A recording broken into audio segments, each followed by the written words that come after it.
Allez, tous là, regardez de près. À la rencontre des entrepreneurs de France, forum organisé par le MEDEF, première organisation patronale, réunie donc à Paris, à l'hippodrome de Longchamp, où se trouve pour nous Christophe Dansette. Bonjour Christophe. Emmanuel Macron a, semble-t-il, définitivement fermé la porte à un gouvernement mené par Lucie Castet pour le nouveau Front populaire. On imagine la réaction des patrons français, on imagine un certain soulagement.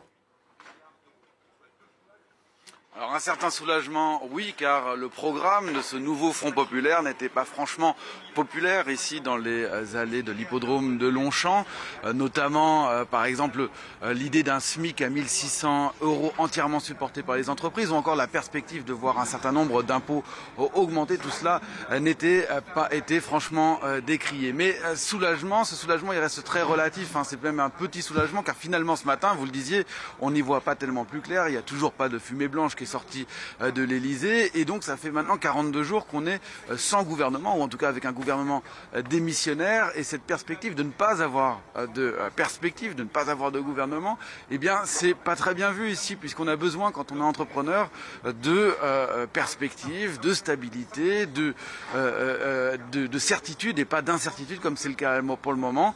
Et tout le monde aimerait bien maintenant savoir à quelle sauce eh bien, il sera mangé dans les prochains mois, ce qui fait que un certain nombre d'entrepreneurs à qui nous avons parlé depuis hier ont décidé de geler bon nombre de projets d'investissement, parce qu'ils ne savent pas quelle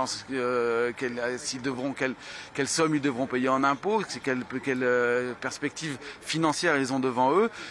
D'autres nous ont expliqué qu'ils avaient préféré recourir à de l'intérim plutôt que d'embaucher en CDI, là aussi pour des raisons principalement budgétaires. Et donc tout le monde aimerait bien maintenant que cette crise gouvernementale, cette crise des institutions se termine et qu'on ait une perspective. Ceci dit, les entrepreneurs, ils restent pour beaucoup optimistes, notamment après la séquence des Jeux Olympiques ici en France qui a été quand même saluée ici. Bon nombre nous ont expliqué qu'ils avaient vécu beaucoup de crises depuis quelques années, la crise du Covid, l'inflation, même la guerre en Ukraine, et qu'ils ont surmonté à chacune de ces crises, et il n'y a pas de raison qu'ils ne surmontent pas celle-là. Christophe Dansette depuis cet hippodrome Paris.